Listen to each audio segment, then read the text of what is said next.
जी तो वन में चले गए और धुंधकारी अपनी माता से आके बोला कि आप मुझे धन दीजिए। माता बोली बेटा मैं कहाँ से दूं, जितना धन था वो तो तू सारा ले गया, अब मैं कहाँ से दूं।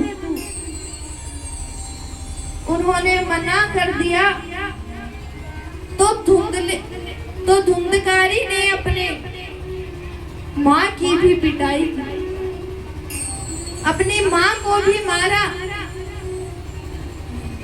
अब बेचारी धुंधली दुखी होकर धुंधली ने भी रात में कुएं में कूदकर आत्महत्या कर ली। धुंधली ने तो आत्महत्या कर ली और आत्मदेव जी वन में चले गए। अब घर पर अकेले धुंधकारी। तो धुंधकारी ने क्या किया, अपने घर पर 5 वेश्याओं को बुला लिया। धुंधकारी के घर पर 5 वेश्याओं आ गई। अब जो 5 वेश्या थी उन्होंने कहा कि आप जाइए और कुछ धन लेकर आइए। अब धुंधकारी किसी राजा के घर से चोरी कर आया। अब चोरी का जो धन था वो उन्होंने 5 वेश्याओं से पकड़ा दिया और 5 वेश्याओं ने क्या सोचा कि यदि राजा को पता चला कि ये धुंधकारी यहाँ से धन लूट कर गया है, चोरी कर गया है, तो शायद साथ हम भी फंस सकती हैं। तो 5 वेश्याओं ने क्या किया, धुंधकारी को रात में ही मार दिया। और इतनी दर्दनाक मौत ने धुंधकारी को पहले तो फांसी चढ़ा दिया और उबलते गरम गरम अंगारे उसके मुंह में डाल दिए। इतना कुछ होने के बाद तो उनको प्रेत योनि प्राप्त हुई होगी। धुंधकारी को प्रेत योनि प्राप्त हुई। 5 वेश्या धन लेकर भाग गई। अब वहां पर घर में कोई नहीं। गोकर्ण जी हरिद्वार से आए और घर पर आकर आराम करने लगे कि इतनी ही देर में आवाज आई, गोकर्ण गोकर्ण मुझे बचाओ। अब गोकर्ण जी तो डर गए, बोले ये आवाज कहाँ से आ रही है। बोले कौन है। बोले अरे मैं तुम्हारा भाई धुंधकारी हूँ। बोले अरे तू यहाँ कैसे, मैंने तो तेरा श्राद्ध भी करवा दिया लेकिन अभी भी तुझे मोक्ष नहीं मिला। बोले कि भाई मैंने पाप ही इतने किए हैं कि मुझे मोक्ष नहीं मिल सकता। अब गोकर्ण जी बड़े बड़े संत जनों के पास गए, उनसे पूछा कि मेरे भाई को प्रेत योनि प्राप्त हुई है और मुझे कोई ऐसा उपाय बताइए जिससे मेरे भाई को मोक्ष मिल जाए। तो किसी बड़े संत ने कहा कि श्रीमद् भागवत कथा पारायण करवाइए। अब गोकर्ण जी ने 7 दिन का ज्ञान यज्ञ रखा और श्रीमद् भागवत कथा करवाई।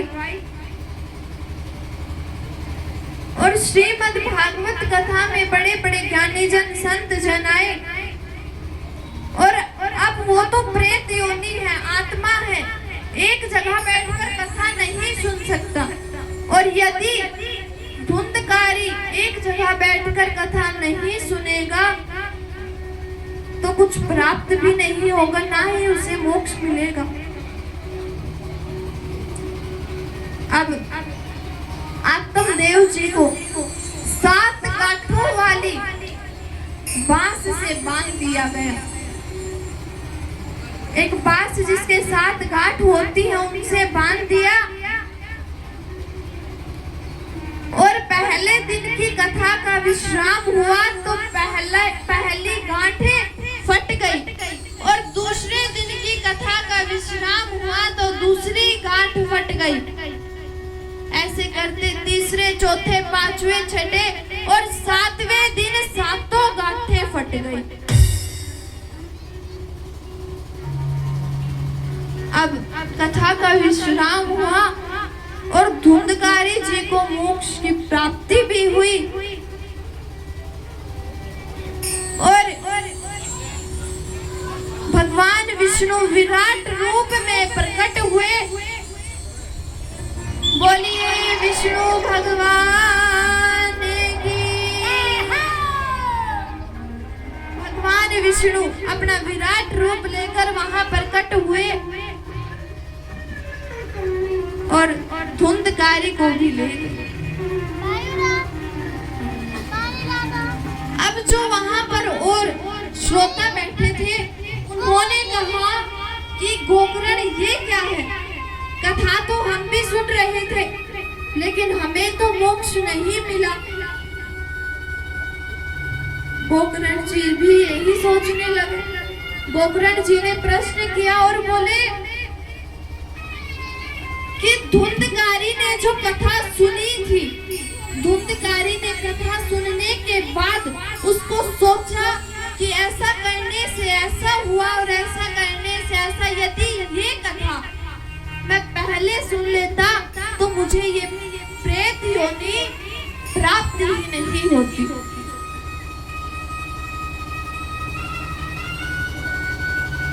तो कथा सुनो और उसे अपने जीवन में उतारो भी। कथा सुनने से कुछ नहीं होता मैया। कई कहते हैं हमें कितनी बार कथा सुन ली, हमने 10 बार सुन ले, 15 बार सुन ले। अरे सुनने से होगा क्या? उसे अपने जीवन में उतारो भी। अब गोकर्ण जी ने सप्ताह श्रीमद् भागवत कथा दोबारा करवाई और जितने भी श्रोता वहां बैठे थे उनको भी मोक्ष की प्राप्ति हुई। बोलिए बांके बिहारी लाल की। देखिए कभी भी ये संतान के चक्कर में ना पड़े कि मुझे संतान नहीं है, मुझे वो नहीं है। भगवान के नाम का आश्रय लीजिए, भगवान का कीर्तन कीजिए और कुछ नहीं है, कोई अपना नहीं है, ना बहन अपनी ना भाई अपना, कोई भी अपना नहीं है।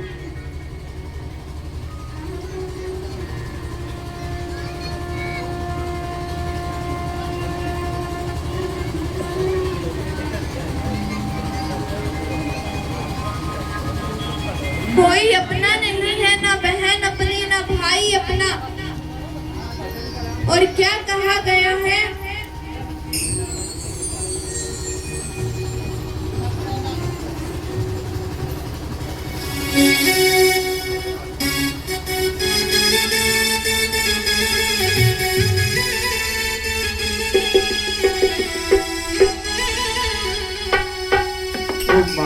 मेरा पहना नहीं तो पछताएगा, माटी का खिलौना माटी में मिल जाएगा। मान मेरा पहना नहीं तो पछताएगा, माटी का खिलौना माटी में मिल जाएगा। मान मेरा पहना नहीं तो पछताएगा, माटी का खिलौना माटी में मिल जाएगा।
जैसा बीज बोएगा वैसा ही फल पाएगा, मिट्टी का खिलौना मिट्टी में मिल जाएगा।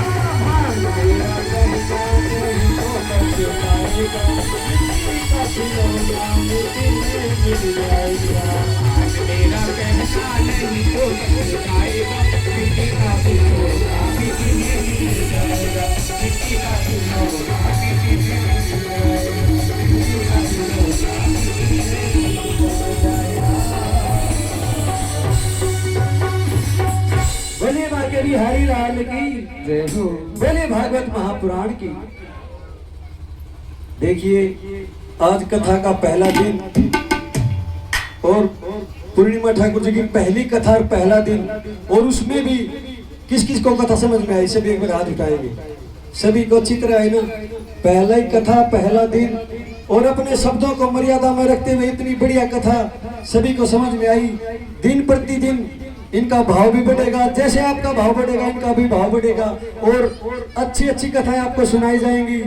तो सभी ग्रामवासियों ने ज्यादा से ज्यादा संख्या में पहुंचकर हमारी पूर्णिमा ठाकुर जी का सहयोग करना है, मनोबल बढ़ाना है। सभी आरती के लिए खड़े हो जाएंगे, आरती करेंगे।